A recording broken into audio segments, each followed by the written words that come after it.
Selamat datang di Beetle Channel, semoga kita bahagia. Jangan lupa subscribe, like, komen dan share agar channel ini semakin berkembang. Terima kasih. Novel Gunho Ghost Story. Bab 40. Tidak menata rambutnya berarti dia masih perawan. Benarkah? Kalau begitu, dia bisa berkencan dengan pria. Maksudku, dia belum bisa menemukan pria yang bisa menata rambutnya. Karena dia seorang geisha, kami sedang mencari pria yang bisa menata rambutnya di antara tamu-tamu kami. Di antara para tamu, iya, tamu yang akan menata rambutnya haruslah seorang pria yang memiliki sikap yang baik dan disiplin. Pria itu akan menjadi sponsornya selamanya. Seorang geisha mendapat sponsor yang dapat diandalkan dan stabil dan dia biasanya tidak menikah. Seorang geisha memilih sponsornya sendiri, yaitu pria terbaik di antara pria. Kebiasaan geisha membuat Gunho penasaran. Pasti ada banyak sekali pria yang mau menata rambutnya karena dia sangat cantik. Tentu saja, namun, Aiko sangat pemilih. Dia bilang dia tidak akan memilih siapapun jika bukan pria terbaik di dunia. Gunho ingin bertanya apakah orang asing boleh menata rambutnya, dan kemudian dia memutuskan untuk tidak melakukannya.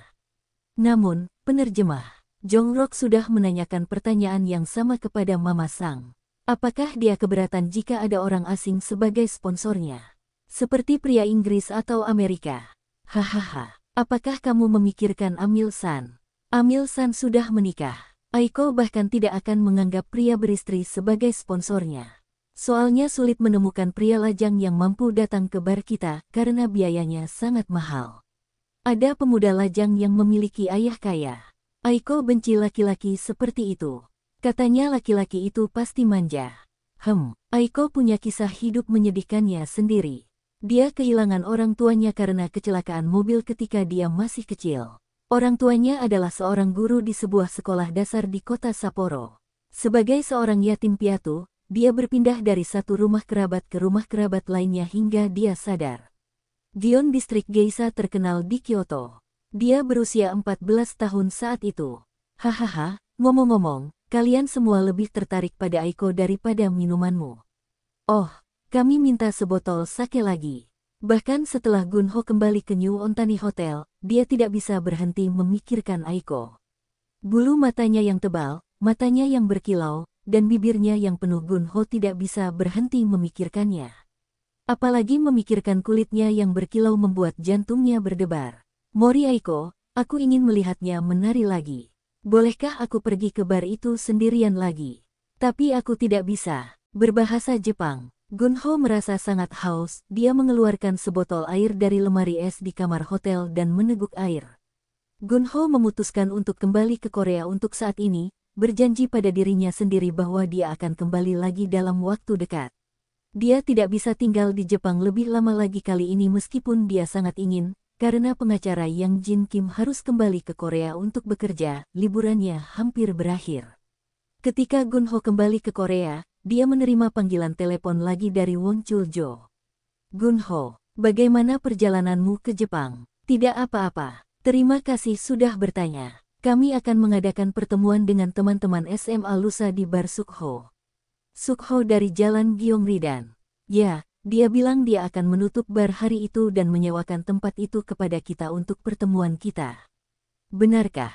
Oke, aku akan ke sana. Ketika Gunho tiba di bar Sukho, ada sekitar 10 teman sekelas SMA. Mereka sudah mulai minum. Hei, Gunho Go. Sulit mengenalimu. Kamu banyak berubah. Kamu terlihat seperti pemilik bisnis sungguhan sekarang. Won Chul-jo berdiri saat melihat Gunho memasuki bar. Bagaimana Jepang? Kamu pergi ke sana untuk bermain golf. Hei, Gunho, kehidupanmu menyenangkan. Kamu pergi ke Jepang hanya untuk bermain golf, ya. Sukho menunjukkan tempat duduk kepada Gunho. Aku menyediakan tempat untukmu, Gunho. Apakah lalu lintas padat dalam perjalanan ke sini dari Gangnam? Gunho melihat sekeliling ruangan. Separuh temannya mengenakan jas dengan dasi dan separuhnya lagi mengenakan jaket. Yang memakai jas dan dasi pasti pegawai beberapa perusahaan. Di bar Sukho, teman-teman SMA Gunho terus minum dan makan. Hidangan telah disiapkan dan sekotak soju ditempatkan. Namun, hal itu tampaknya belum cukup. Bar itu dipenuhi keributan. Kenapa kamu tidak minum? Kamu tidak minum karena kamu pemilik tempat ini. Kamu minum, brengsek. Hei, Byung Chul Wang. Kenapa kamu sombong sekali? Apa dasimu yang membuat lehermu kaku? Ingat saat aku pergi ke pusat penelitianmu untuk menemuimu. Kamu menyakiti perasaanku saat kamu bilang kamu tidak bisa keluar dan temui aku hanya karena kamu sedang rapat atau semacamnya. Minumlah minuman ini, itu adalah hukuman yang harus kamu bayar karena memperlakukan temanmu seperti itu. Hei, kamu membuang-buang soju. Jangan menuangkannya terlalu banyak. Kamu, brengsek, diam dan makan saja ini. Bar itu penuh dengan kebisingan dan juga asap rokok. Orang-orang ini berusia pertengahan 30-an dan mereka seharusnya sudah tahu bagaimana berperilaku baik dengan orang lain di tempat umum sekarang. Namun, mereka sepertinya kembali ke masa lalu ketika mereka masih duduk di bangku SMA, dan mereka terlihat menikmati kebersamaan satu sama lain. Gunho tidak menikmatinya. Dia tidak menyukai kebisingan, asap, dan kekasaran teman-teman semuanya. Won Chul yang duduk di sebelah Gunho terus memintanya untuk minum lebih banyak, jadi Gunho meminum beberapa gelas soju. Namun, pikirannya ada di tempat lain.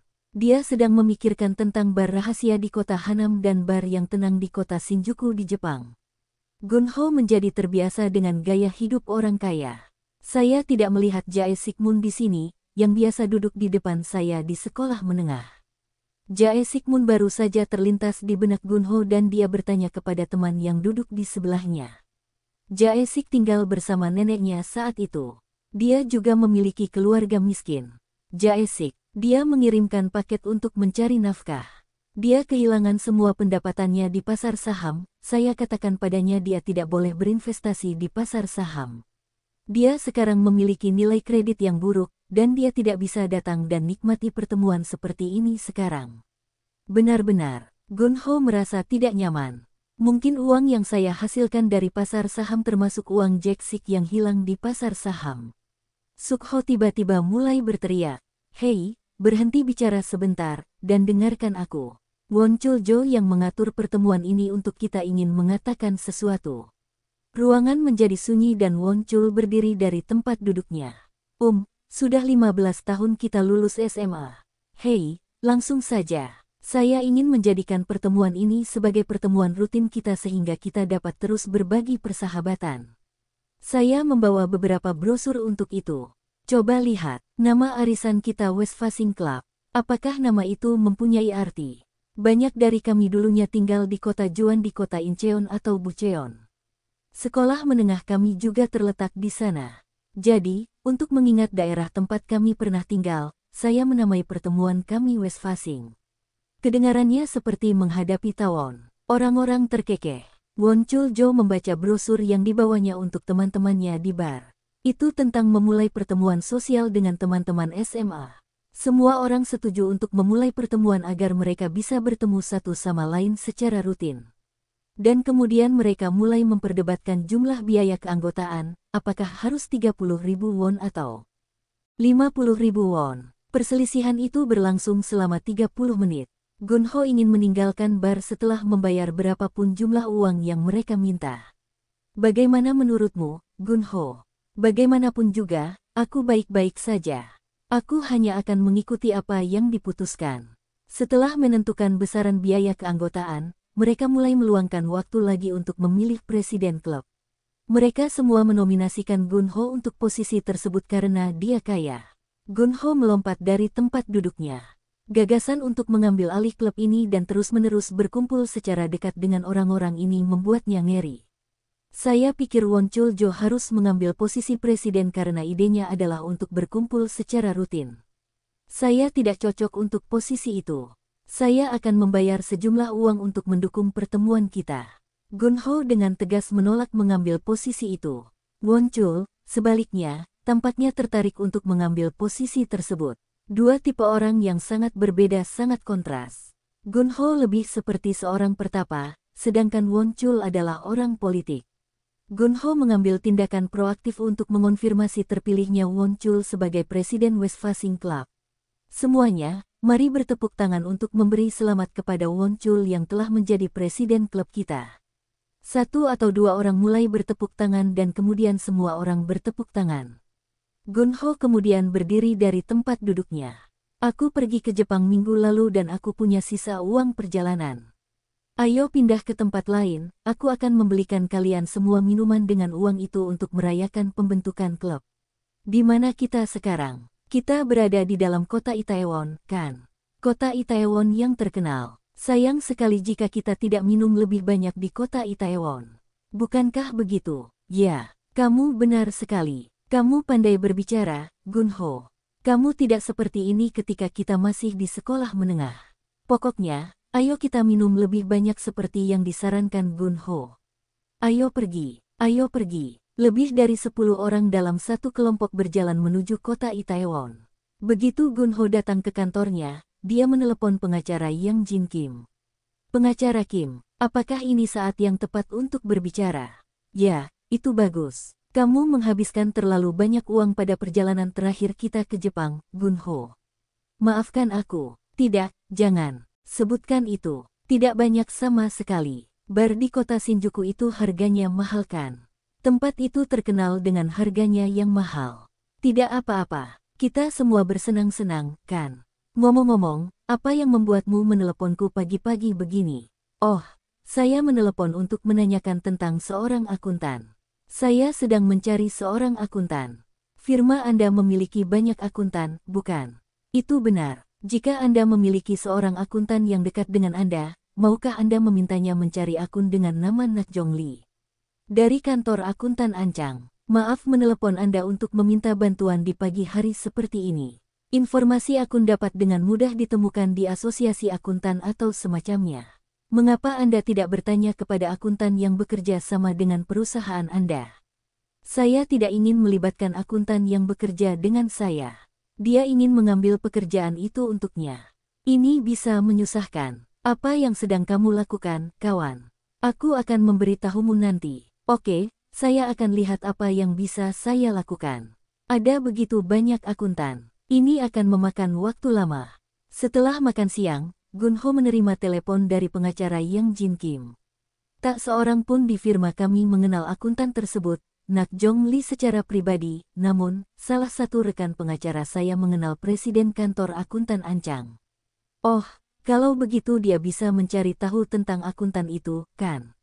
Ya, katanya akuntan Nakjong Lee ada di kota Cheonan. Itu benar, menurutku itu dia. Biar ku berikan nomor teleponnya. Itu bukan nomor ponsel pribadinya, tapi nomor kantornya. Oke, terima kasih. Akuntan, Nakjong Lee adalah orang yang menangani masalah keuangan Mulpasaneop. Gunho melamun sejenak. Haruskah aku bertanya padanya bagaimana keadaan Mulpasaneop saat ini? Gunho lalu menggelengkan kepalanya. Dia tidak akan memberitahuku seperti itu. Aku adalah orang asing baginya, dan dia tidak akan mengungkapkan informasi apapun tentang kliennya kepada orang asing. Dia tidak seharusnya membicarakan informasi kliennya kepada siapapun. Bagaimana aku harus mendekatinya? Kemudian, Gunho mulai berpikir dengan tangan disilangkan. Gunho pada awalnya ingin memberi kesan kepada akuntan Nakjong Lee bahwa dia dirujuk oleh seseorang yang dia kenal, dan kemudian dia berubah pikiran. Mungkin dia akan merasa tidak nyaman jika dirujuk oleh seseorang. Ayo kita temui dia sendiri. Seorang akuntan biasanya menyambut siapa saja yang membutuhkan konsultasinya. Gunho menelepon ke kantor akuntan Ancang di Cheonan. Mengingat fakta bahwa kantor tersebut pernah menangani masalah keuangan perusahaan besar seperti Mulpasaneop, kantor tersebut pasti merupakan kantor akuntan yang layak. Bolehkah saya berbicara dengan akuntan Nakjong Lee? Dia tidak ada di kantor sekarang. Bolehkah saya memberitahu dia siapa yang menelepon? Saya hanya ingin berkonsultasi dengannya. Kapan Anda memperkirakan dia akan datang ke kantor? Dia akan berada di sini setelah jam 2 siang. Oke, terima kasih. Gunho perlahan menuju ke kota Cheonan dengan Land Rover-nya sambil menyenandungkan Bohemian Rhapsody. Pengacara Kim mengatakan kantor pajak kota Cheonan terletak di kota Chongsu. Saya seorang seniman yang memburu perusahaan. Pendiri Hanjin Group, Jung Hun Jo mengatakan bahwa menjalankan perusahaan adalah sebuah seni. Benar, saya seorang seniman, artis pengambil alihan. Gunho memarkir mobilnya di depan kantor pajak Cheonan dan melihat sekeliling. Biasanya kantor akuntan atau kantor akuntan pajak terletak dekat dengan kantor pajak di daerah tersebut. Ini dia. Letaknya di lantai 5. Mengingat ini provinsi, menurutku hanya akan ada 2 atau 3 akuntan yang bekerja di kantor itu. Hai, ada yang bisa saya bantu? Seorang pekerja wanita berdiri dan bertanya pada Gunho yang baru saja memasuki kantor akuntan mereka. Hai, saya di sini untuk menemui akuntan Nak Jong Lee untuk berkonsultasi tentang situasi keuangan saya. Apakah kamu sudah membuat janji dengannya? Belum, aku baru saja dari Seoul. Pekerja perempuan tersebut pergi ke kantor dan memberitahu akuntan bahwa seseorang dari Seoul ada di sini untuk berkonsultasi. Biarkan dia masuk. Gunho memasuki kantor dan membungkuk hormat kepada akuntan. Akuntan tersebut tampak berusia 50-an dan terlihat sangat berpengalaman di bidangnya. Apa yang bisa saya bantu?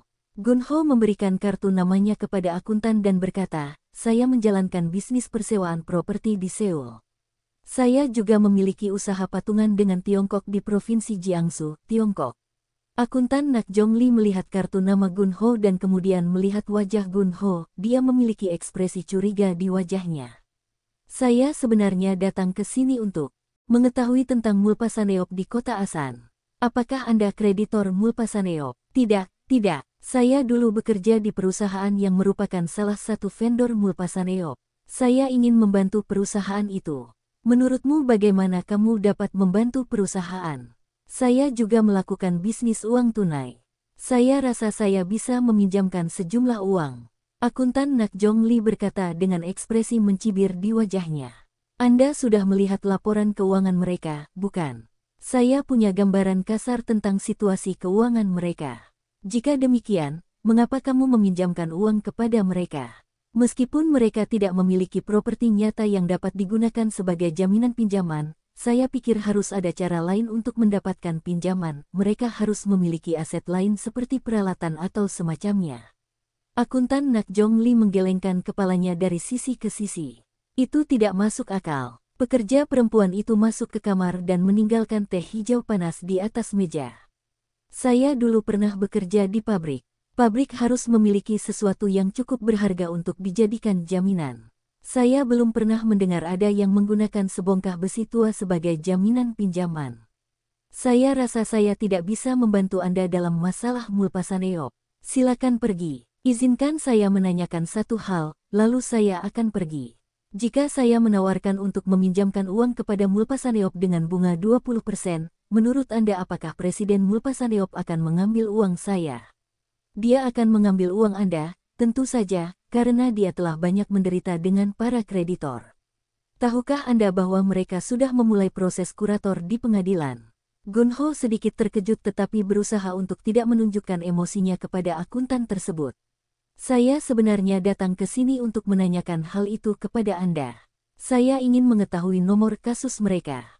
Kamu bisa bertanya pada pekerja perempuan di luar kantor. Aku akan kembali bekerja sekarang. Banyak sekali pekerjaan yang harus aku selesaikan. Gunho membungkuk kepada akuntan itu dengan hormat sebelum meninggalkan kantornya. Kita mungkin akan bertemu lagi dalam waktu dekat. Oh, saya ingin membayar biaya konsultasi. Saya rasa saya harus membayar waktu Anda. Kamu tidak perlu membayar biayanya. Silakan pergi saja. Gunho berjalan menuju pekerja wanita itu sambil tersenyum. Terima kasih untuk tehnya, Nona. Saya diberitahu bahwa saya bisa menanyakan nomor kasus Mulpasaneop. Pekerja perempuan itu mencari di tumpukan dokumen sebentar, lalu dia menuliskan nomor kasus di kertas tempel kuning sebelum memberikannya kepada Gunho. Pengadilan Distrik Daejeon 20X Penerimaan Pengadilan 000. Gunho mengambil memo itu dan keluar dari kantor. Saya ingin bertanya kepadanya tentang jumlah kreditur Mulpasanop juga, tapi saya rasa itu tidak begitu penting saat ini. Nah, perusahaan itu akhirnya menjadi seperti ini. Saya berkendara sejauh ini untuk mendapatkan nomor kasus, saya rasa saya tidak melakukannya, setidaknya jangan buang-buang bensin. Gunho hendak pergi ketika dia memutuskan untuk membelikan mereka sesuatu sebelum berangkat ke Seoul. Dia membeli sekotak minuman buah dan sekotak kue kenari. Sebaiknya saya menghubungi kantor akuntan kalau saya membutuhkannya lagi di masa depan. Gunho kembali ke kantor akuntan sambil membawa sekotak minuman dan sekotak kue kenari. Akuntan sedang berbicara dengan pekerja perempuan di kantornya. Mengapa kamu kembali? Saya hanya ingin memberi Anda ini. Anda bahkan tidak memungut biaya konsultasi dari saya. Pekerja wanita itu mengambil minuman dan kue dari Gun Ho sambil tersenyum. Terima kasih. Akuntan itu tampak sedikit santai kali ini. Anda tidak perlu membawakan apapun untuk saya. Saya bukan lagi akuntan Mulpasaneo. Begitu sebuah perusahaan memulai kurator pengadilannya, mereka akan mengurus perusahaan tersebut, dan akuntan mereka secara otomatis dibebaskan dari tugas tersebut. Aku menyadarinya. Aku berangkat sekarang. Terima kasih atas waktumu hari ini. Gun Ho sebenarnya tidak tahu apa-apa tentang itu, dia hanya berpura-pura mengetahui semua itu. Saya kira saya harus belajar lebih banyak tentang penerimaan pengadilan. Gun Ho menelepon pengacara Yang Jin Kim. Dia tidak langsung menuju topik yang ingin dia bicarakan dengannya. Sebaliknya, dia memulai obrolan ringan.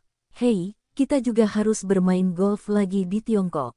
Dengan Profesor Jin Wang, kan? Tentu, tapi tidak dalam waktu dekat. Aku punya banyak pekerjaan yang menumpuk akhir-akhir ini. Itu bagus, kan? Iya, tapi itu keterlaluan. Oh, apakah Anda kebetulan mengenal seorang pengacara yang mengetahui dengan baik tentang kurator di pengadilan? Sebuah perusahaan yang saya kenal memulai kurator di pengadilan. Kenapa kamu ingin mengetahuinya? Kamu ingin melakukan merger dan akuisisi terhadap perusahaan itu. Oh, apakah MA merupakan langkah selanjutnya setelah sebuah perusahaan memulai proses kurator di pengadilan? Jika mereka tidak dapat kembali menjalankan bisnisnya sendiri, MA adalah pilihan yang baik bagi mereka. Jika Anda melihat surat kabar ekonomi, Anda akan dengan mudah melihat iklan dari agensi tentang MA suatu perusahaan. Agensi, ya, mereka menghubungkan antara perusahaan dan pembeli. Bisa jadi firma lain seperti firma hukum. Ngomong-ngomong, perusahaan mana yang kamu bicarakan? Saya hanya ingin tahu tentang sistem penerimaan pengadilan. Saya kenal seseorang yang ahli dalam bidang kurator pengadilan. Dia bekerja di kota Soho. Dan manajer kantornya juga sangat berpengalaman di bidang itu. Maukah kamu memperkenalkan manajer kantor kepadaku? Tentu, saya akan menelepon ke kantor itu. Pengacara di sana adalah senior saya dan dia orang yang sangat baik. Kantornya di kota Soho dan pasti dekat dengan kantor Anda. Ya, terima kasih. Jangan sungkan. Untuk apa berteman? Saat itu sekitar malam hari ketika Gun Ho menerima pesan teks dari pengacara Yang Jin Kim. Nama manajer kantornya adalah Segil Lee, dan nomor teleponnya 010248500000. Gun Ho segera menelepon nomor tersebut. Manajer kantor Segil Lee. Saya dirujuk oleh firma hukum Kim Jong. Saya ingin berkonsultasi tentang penerimaan pengadilan. Apakah Anda berencana mengajukan permohonan kurator pengadilan untuk perusahaan Anda? Tidak, ini tentang perusahaan yang sudah memulai proses penerimaan pengadilan. Saya hanya ingin tahu tentang sistemnya. Apakah kamu punya nomor kasusnya? Gun Ho memberi manajer kantor nomor kasus yang dia terima dari kantor akuntan. Beri aku waktu sebentar. Butuh waktu kurang dari 1 menit sebelum manajer kantor kembali ke Gun Ho, dan dia berkata, kelihatannya tidak bagus. Ini tentang Mulpasaneo, kan? Perusahaan memiliki lebih dari 300 kreditor. Perusahaan juga mengeluarkan banyak biaya setelah pemeriksaan pengadilan dimulai. Maukah kamu makan siang bersamaku hari ini? Aku tahu kantormu ada di kota Soho. Aku di stasiun Gangnam. Oh, saya tidak berada di Seoul sekarang. Saya berada di kota Anseong. Kota Anseong. Bersambung, terima kasih telah menyaksikan dan mendukung channel ini.